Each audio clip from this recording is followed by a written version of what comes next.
नमस्ते।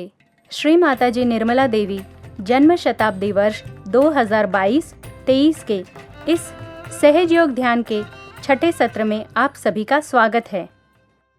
इससे पहले के सत्र आप सभी ने देखे ही होंगे। हम आशा करते हैं कि आप सब घर पर ध्यान कर रहे होंगे। आज का हमारा विषय है भक्ति और कर्म। तो आइए अभी हम श्री माताजी निर्मला देवी जी से ज्ञान ग्रहण करते हैं। ज्ञान आपके नसों में महसूस होना चाहिए। इससे आपको जानना चाहिए कि ये शक्ति जो सारे ऋतु बदलती है, जो सारे जीवंत कार्य करते हैं, वो शक्ति हमारे चारों ओर है। जब भक्ति और कर्म का मेल होता है, ऐसा कहा गया है, तभी ज्ञान प्राप्त होता है। कि जब आप भक्ति को कर्म में इस्तेमाल करते हैं, और अपने ऐसा नहीं, जो भक्ति वाले भक्ति वाले, कर्म वाले वो कर्म वाले। आज आपने भक्ति करी, श्री राम की भक्ति करी, ठीक है, लेकिन आपको ये भी देखना चाहिए कि जब हम श्री राम की भक्ति कर रहे हैं तो उसके साथ हमारे कर्म कैसे हैं? क्या हम श्री राम जैसे हैं, मर्यादा पुरुषोत्तम जैसे हम हैं? क्या हम वाचा से, मन से, बुद्धि से, कर्म से हम क्या श्री रामचंद्र जी जैसे हैं? अगर नहीं है हम, तो हमारा मेल नहीं बैठा। अब सहयोग में दो नाड़ियां जो बताई गई, ईड़ा और पिंगला, इनका मेल जब सर में होता है तो इनसे भक्ति से, या जिसे कहते हैं सुसंस्कारों से या कुसंस्कारों से, जो कार्य हम करते हैं उससे हमारे अंदर जो संस्था तैयार होती, उसे आप मन कह लीजिए। और कार्य में जो हम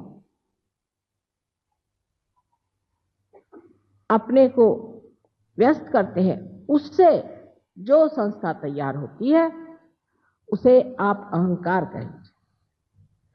अहंकार और प्रत्यहंकार दोनों ही हमारे सर में जाकर जब मिल जाते हैं, तब इस तालु भाग में आप देखिए कि तालु भाग में कैल्सिफिकेशन हो जाता है।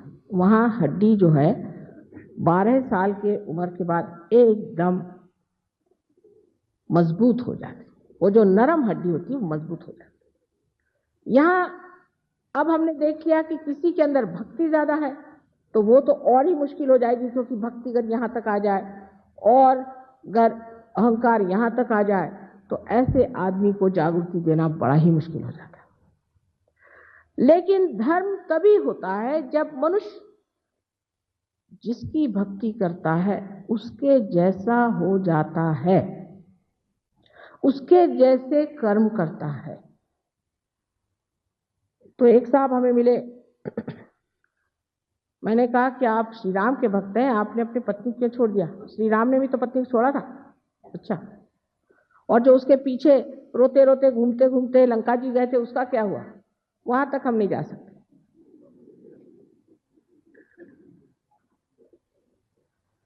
आपने 5 पत्नियां क्यों कर ली? श्री कृष्ण ने भी तो की थी, लेकिन वो तो योगेश्वर थे, उन पे तो कोई चीज छाती नहीं थी। तो हम तो उनको मानते हैं, तो हम तो इस मामले में उनको मानते हैं साहब। वो बात अच्छी करी उन्होंने, 5 बीवियां कर ली।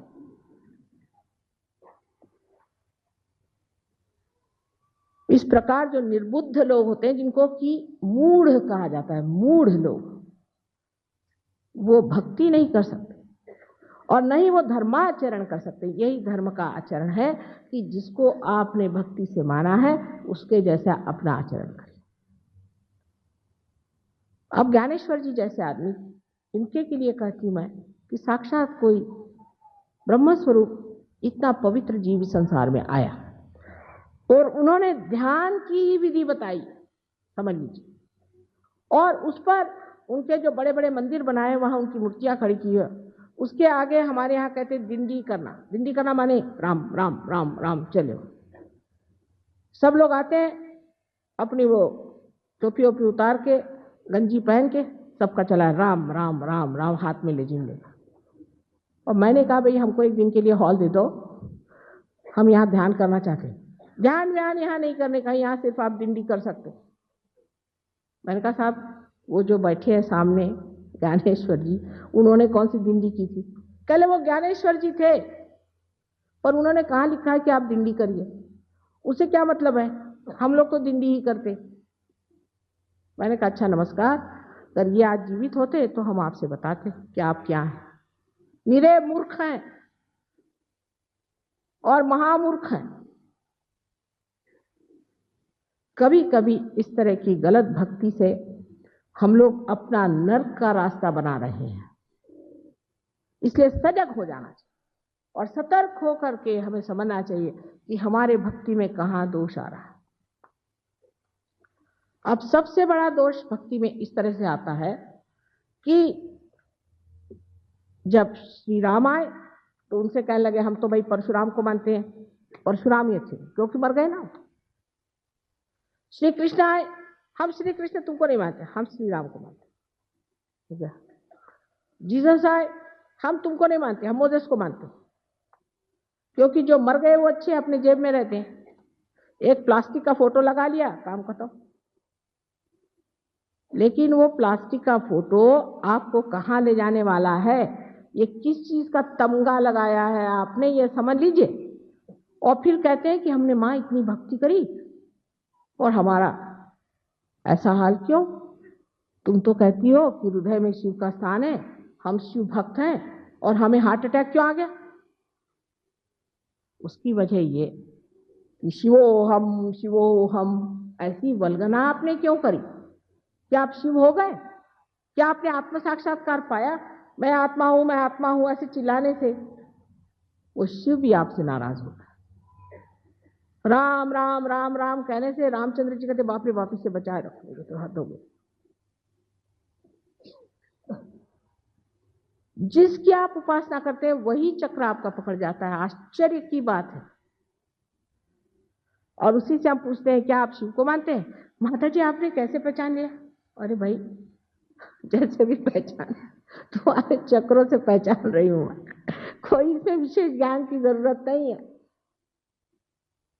जिसकी आप उपासना करते हैं और उसके अनुसार आप कर्म नहीं करते हैं और बेकार में उनका बैठ करके भजन करना सुबह से शाम तक, भजन करना चाहिए, मैं ये भी नहीं कहती भजन नहीं करो, पर अगर भजन करने से परमात्मा नहीं मिलने वाला, भज भज करने से नहीं मिलने वाले, मिलने वाले हैं आत्म साक्षात्कार से, जहां आत्मा का प्रकाश हमारे चित्त में आ जाता है। तब हम जानते हैं कि श्री राम जो है वो कहाँ बसे। अब आप देख लीजिए, मैं आपसे बताती हूँ, जो दत्तात्रेय गुरु को मानते हैं उनके पेट में दर्द होता होगा, जो श्री राम को मानते हैं उनको ज्यादातर लंग्स की बीमारी हो जाएगी, जो शिव जी को मानते हैं उनको अधिकतर हार्ट अटैक आ जाएगा। अब ऐसे कैसे हो सकता है? तो आपने कोई न कोई गलत काम कर दिया। सहज योग जो है एकदम विशुद्ध और साफ खुला हुआ। सहज योग की भक्ति में हर चीज आप जानते हैं कि आप क्यों कर रहे हैं, क्यों कह रहे हैं, ये मंत्र आप आज क्यों कह रहे हैं, उसका आपसे क्या संबंध है, उसका जनसाधारण से संबंध क्यों है, क्या है? क्योंकि आत्मा का तो ज्ञान हो ही जाता है स्वयं का, लेकिन आपको सामूहिक ज्ञान भी हो जाता है। इस भक्ति के स्वरूप को बदलने का अब तरीका ऐसा आ गया है कि लोग कहते परमात्मा ही नहीं। अल्जीरिया में कुछ लोगों ने, ये फंडामेंटलिस्ट लोगों को देखकर सोचा कि इस तरह के परमात्मा को मानने से तो अच्छा है कि छोड़ दिया जाए और कम्युनिज्म ले लिया जाए। पर उनमें से एक लड़का बड़ा विद्वान गलती से कहीं हमारे यहाँ चला आया सहयोग में, और उसने जाके बताया नहीं नहीं नहीं नहीं, भगवान है लेकिन इनके तरीके ठीक नहीं। जो लोग परमात्मा में विश्वास करते हैं वो फेनेटिक्स हो ही नहीं सकते, हो ही नहीं सकते। और जो आत्म साक्षात्कारी है वो कभी भी आपको अलग अलग होने की शिक्षा दे ही नहीं सकते। पार होना चाहिए, आत्म साक्षात्कार को प्राप्त होना चाहिए। सीधा हिसाब ये है कि बहुत गलत रास्तों पर परमात्मा को खोजने वाले भटक गए और एक माँ का हृदय जो है दारुण दुख से कभी कभी रोता है कि ये तो सब मेरे ही बेटे कहाँ चले गए। चाहे वो अपने को मुसलमान कहें, सिख कहें, हिंदू कहें, ईसाई कहें, कोई भी कहे, मैं जानती हूँ ये सब परमात्मा को खोजने वाले। अंधकार में जब आप चले जाते हैं तो आप ये भी नहीं देख पाते कि आपके नजदीक कौन बैठा है, इसके ऊपर कोई कुत्ता तो उसके ऊपर कोई कुत्ता। प्रकाश में आप देख लेते हैं कि सब वहीं बैठे हैं, सब इत्मीनान से बैठे हुए हैं, सब वही परमात्मा की बात कर रहे हैं। तो भक्ति जिसे है वो कभी भी किसी भी तरह की ऐसी तीव्रता नहीं ला सकता। भक्ति तो प्रेम का रस है और जिस आदमी में सतत प्रेम बहता है वो प्रेम से ही सबको बांधते जाता है, प्रेम के ही अवगुंठन में वो लपटते जाता है। प्रेम का जो आह्लाद है उसमें वो झूमते रहता है। क्यों बेटे तुमने अपनी जिंदगी ऐसी बर्बाद बना ली? क्यों अपने ही घरौंदों में बैठ करके अपने ही जेल बना रहे हो? उसमें कुम्हलाए जाओगे, उसमें खत्म हो जाओगे। मैं तुमसे खास खास विशेष शब्दों में विशेष प्रेम आग्रह के साथ ये कहती हूँ कि आत्म साक्षात्कार को पाओ और उसके बाद उसके प्रकाश में अपने गौरव को देखो और उनके गौरवों को देखो जो तुम्हारे लिए ये सब बना गए। ये सुंदर सा मंडल जो तुम्हारे लिए बना दिया है उसको देखने के लिए सिर्फ तुमको थोड़ा सा चलना होगा और ये मानना पड़ेगा कि बाकी सब व्यर्थ है।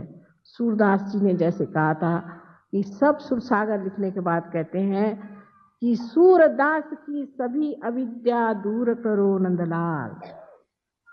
इसी प्रकार निरपेक्ष होकर के एक बच्चों जैसे होकर के आप आत्म साक्षात्कार को प्राप्त हुए। ये भक्ति का फल है, ये कर्म का फल है जो कि आप ज्ञानमय हो जाते हैं।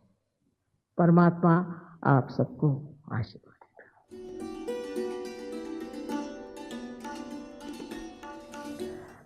सबसे प्रथम आपसे बताना है कि आप परमात्मा के मंदिर हैं।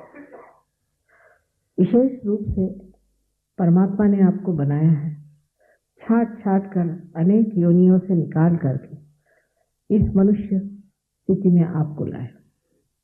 विशेषकर इस महान योग भूमि में आपका जन्म हुआ है जो हजारों वर्षों की और अनेक जन्मों की सुकृत के पुण्य लाभ से ही हो सकता है। क्योंकि हम इस मामले में जानते नहीं, इसलिए हम अपने प्रति कभी कभी रुष्ट रहते हैं, नाराज रहते हैं, अपने को पूरी तरह पहले क्षमा करते हैं। अपने प्रति प्रेम होना चाहिए, ना कि क्रोध, ना कि दुष्टता।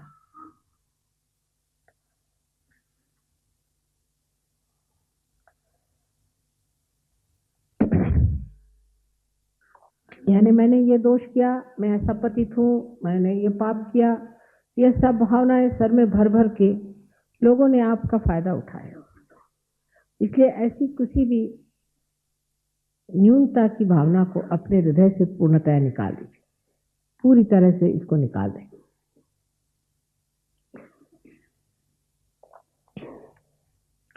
अब ये जो हाथ है, कल बताया था आपसे मैंने, ये इच्छा शक्ति का, कल आपको इस पर बताऊंगी मैं कैसे ये तीन नाड़ियां हमारे अंदर कार्यान्वित होती हैं और किस प्रकार हमारे अंदर बीमारियां आदि इकट्ठी हो जाती हैं। यह हाथ इच्छा शक्ति का है, माने आपको इच्छा करनी चाहिए कि हमें आत्म साक्षात्कार हो जाए, और इसलिए हाथ मेरी ओर इस तरह से, आप अपने घुटने पे ही अब इस तरह से गोद में ही आराम से रख लीजिए। कोई अपने शरीर को तकलीफ देने की बात नहीं, लेकिन एकदम से ही बिल्कुल ढीले पड़ के नहीं या बहुत तान कर नहीं, बीचों बीच सीधे होकर के बैठिए।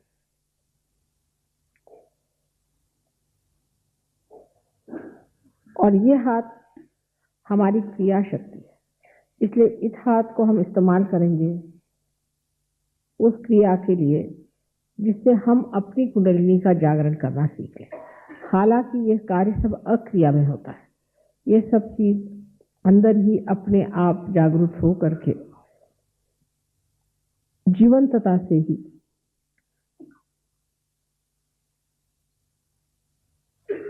शुभ लाभ देती है।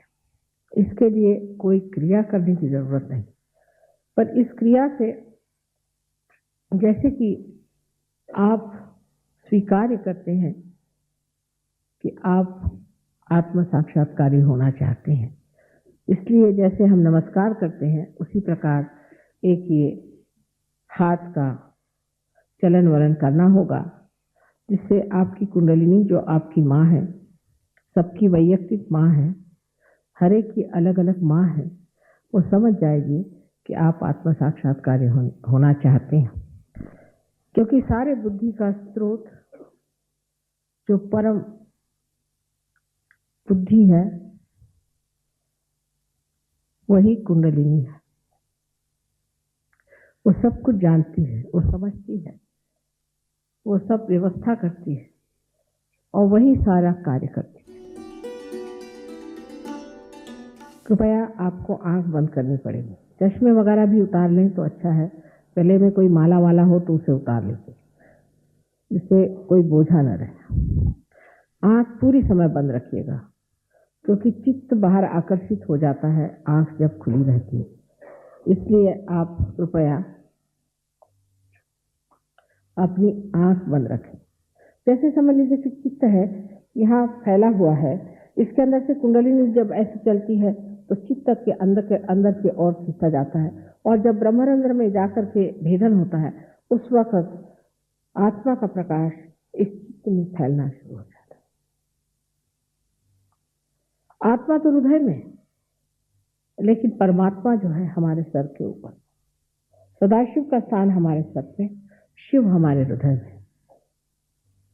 इसलिए जिस वक्त परमात्मा के चरण कुंडलिनी छू लेती है तो सारे दूर फैली हुई सर्वत्र जिसने व्याप्त किया है ऐसी जो परमात्मा की प्रेम की शक्ति है, जिसे ब्रह्म शक्ति कहते हैं, जिसे चैतन्य शक्ति कहते हैं, उससे पहले मर्तबा हम लोग परिचित होते हैं। और आश्चर्य की बात है कि जो कुंडलिनी ऊपर आती है, इससे ही ठंडी ठंडी हवा सर से आने लगती है, जिसे कि बाइबल में cool bridge of the Holi ghost कहा गया है। और हमारे यहाँ आदि शंकराचार्य ने सबने इसका शीतल शीतल सलीलम सलीलम करके वर्णन किया। उसके बाद हाथ में भी ठंडी ठंडी सी हवा आने लग जाती है। वो ठंडी ठंडी सी हवा जो आती है वो यही उत्तम भरा प्रज्ञा है, यही वो ब्रह्म शक्ति है जिसकी अभी तक हमने बातचीत की थी। सर्वप्रथम आपकी सेंट्रल नर्वस सिस्टम पे, आपकी मज्जा संस्था पर सर्वप्रथम आपको ये एहसास होता है, महसूस होता है, यही जानना है, यही विद है जो वेद का है। जिस तरह से इसे हम ठंडा या गर्म जान सकते हैं, उसी प्रकार हम हाथ पर जान सकते हैं, इन उंगलियों के किनारों पर हम जान सकते हैं। ये ठंडी ठंडी हवा चारों तरफ परमात्मा की प्रेम की शक्ति फैली हुई, और अब हम परमात्मा के साम्राज्य में आ गए। अब ये सब उंगलियों पे जो आती है, ये कौन से चक्र हैं और इनका संबंध कौन से चक्र से है, और किस प्रकार हमारे अंदर कौन सा दोष है और दूसरों के अंदर कौन सा दोष है, इन चक्रों को किस तरह से ठीक करना चाहिए, ये अगर आप सीख लें तो काम खत्म। फिर आपको और कोई परेशानी नहीं। लेकिन इतने जोर से पहले कुंडलिनी ऊपर आती कि आपके दोष वोष कुछ दिखाई नहीं देंगे, सिर्फ ठंडी ठंडी हवा महसूस होगी। और फिर कुंडलिनी वहां जाती है और उस जगह कार्यान्वित होती जहां कोई सा भी अभी ऐसा प्रश्न रहा हुआ हो या कोई ऐसी कमी रह गई हो जिसे ठीक करना है। फिर उस कुंडलिनी को कैसे उदीयमान करना, ऊर्ध्वगति पे रखना, ये आपको थोड़ा बहुत जानना पड़ेगा। इसीलिए मैंने कहा कि आपको केंद्र पे आना चाहिए। कोई लोग तो 7-8 दिन में ही बहुत होशियार हो जाते हैं, कोई लोग 1-8 महीने में होशियार हो जाते हैं, पर ये ज्ञान अवश्य होना चाहिए। नहीं तो जैसा कि एक बीज है, उसको अंकुर फूट जाए और उसके बाद वो बेकार हो जाता है, इसी प्रकार एक आत्म साक्षात्कार भी बिल्कुल बेकार है। हालांकि वो आत्म साक्षात्कारी है, किंतु वो बिल्कुल बेकार है, क्योंकि जब आपके अंदर प्रकाश आया, जब आपका दीप जल गया, तो दीप का काम होता है प्रकाश देना। अगर आप प्रकाश नहीं दे सकते तो ऐसे दीप को प्रज्वलित करने से भी क्या हुआ, क्या फायदा हुआ। लेकिन जब आप दूसरों को प्रकाश देते हैं, तब आप वास्तविक में, जिसे चिदानंद कहते हैं, उसमें उतरते हैं। उस वक्त आपको पता होता है कि आप आनंद के सागर में डूबे चले जा रहे हैं। कल आपको मैं एक के बाद एक उसकी क्या क्या स्थितियां आती है उस पर भी बताऊंगी, और हो सका तो आपको चक्रों के असंतुलन से कौन सी बीमारियां होती ये भी कोई डॉक्टर बताएंगे। लेकिन आज इतना समझ लें कि पहले अनुभूति कर लीजिए, उसके बाद आगे की बात हो। श्री माता जी, आपने हमें जो ज्ञान प्रदान किया, इसके लिए आपको बहुत बहुत धन्यवाद। आइए अब हम सब ध्यान करते हैं। आप जमीन पर बैठ सकते हैं या फिर आप कुर्सी पर भी बैठ सकते हैं, और जो प्रक्रिया श्री माता जी बताएंगी उसी प्रकार हमें ध्यान करना है। आप लोग सब मेरे और ऐसे हाथ करें।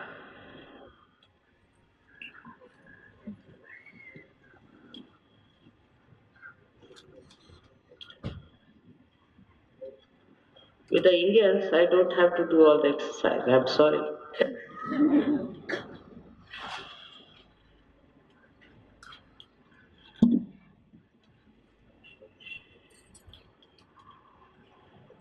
अब अपना राइट हैंड मेरे और करें और सर झुका करके देखें कि आपके तालू भाग से कुछ ठंडी हवा आ रही है। शंका नहीं करना, या तो गर्म आ रही होगी या ठंडी आ रही होगी। अगर गर्म आ रही है तो सबको माफ कर दीजिए। If it is hot air then please forgive everyone. सर झुका लें, सर झुकाइए।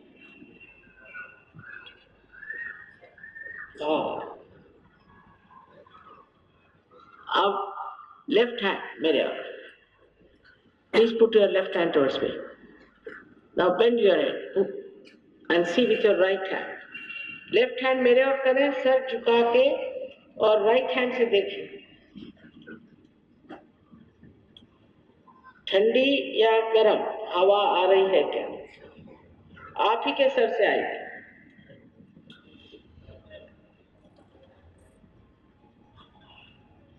अब राइट हैंड मेरे और करें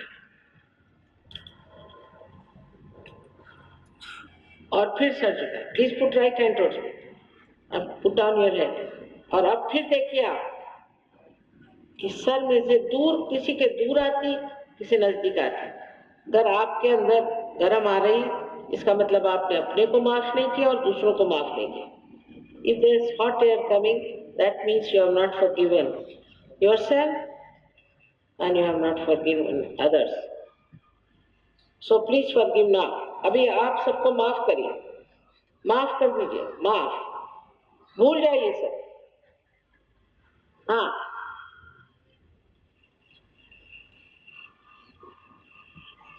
अब दोनों हाथ आकाश की ओर ऐसे करें और सर पीछे करें।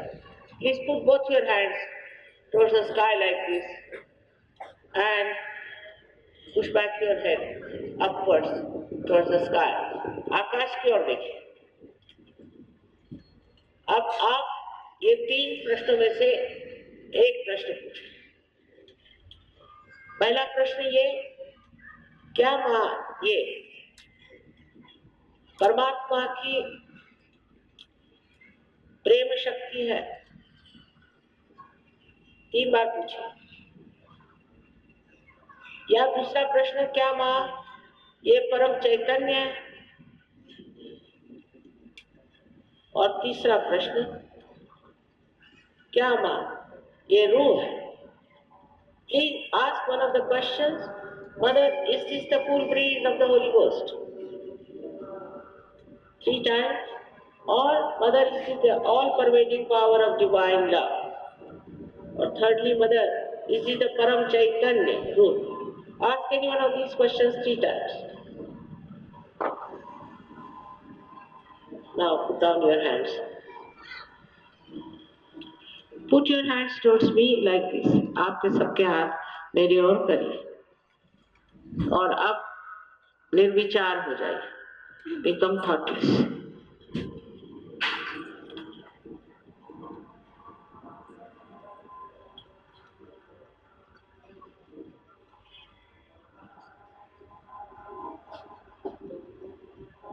अब जिन लोगों के हाथ में उंगलियों के अंदर या तलवे में या दोनों हाथ में, इसके अलावा तालू से ठंडी हवा या गर्म हवा कहीं भी आई हो, ऐसे लोग दोनों हाथ ऊपर करें। प्लीज रेज योर हैंड्स और गेट द फुल ब्रीज।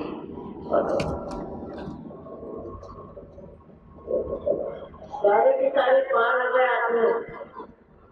आपको नमस्कार, आप संतों को नमस्कार और साधुओं को नमस्कार और योगियों को नमस्कार, अनंत आशीर्वाद। आप इसमें उतरिए, उतरने की बात है। और ये जान लीजिए कि सहयोग आज का सामूहिक है, पर घर में फोटो रख के नहीं होने वाला। सामूहिकता में आना पड़ेगा। सामूहिकता में आप बढ़ेंगे, नहीं तो बढ़ नहीं सकते। इसका कारण है कि ये एक सामूहिक कार्य है। कृपया इधर ध्यान दें।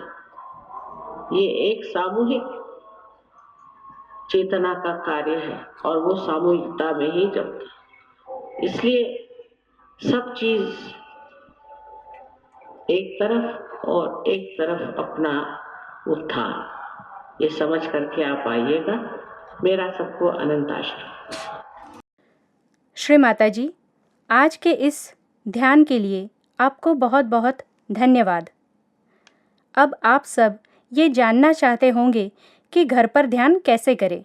इसके लिए आप हमारे व्हाट्सएप नंबर 7447441505 इस पर DHYAN ध्यान यह शब्द मैसेज करें, जिससे आपको मराठी, हिंदी या इंग्लिश में लिंक प्राप्त हो जाएगी। इसकी मदद से आप घर बैठे ही सहजयोग ध्यान का आनंद ले सकते हैं। सहजयोग ध्यान की अधिक जानकारी हासिल करने के लिए आप सहज योगा मेडिटेशन हेल्पलाइन नंबर 180027000800 इस नंबर पर संपर्क कर सकते हैं।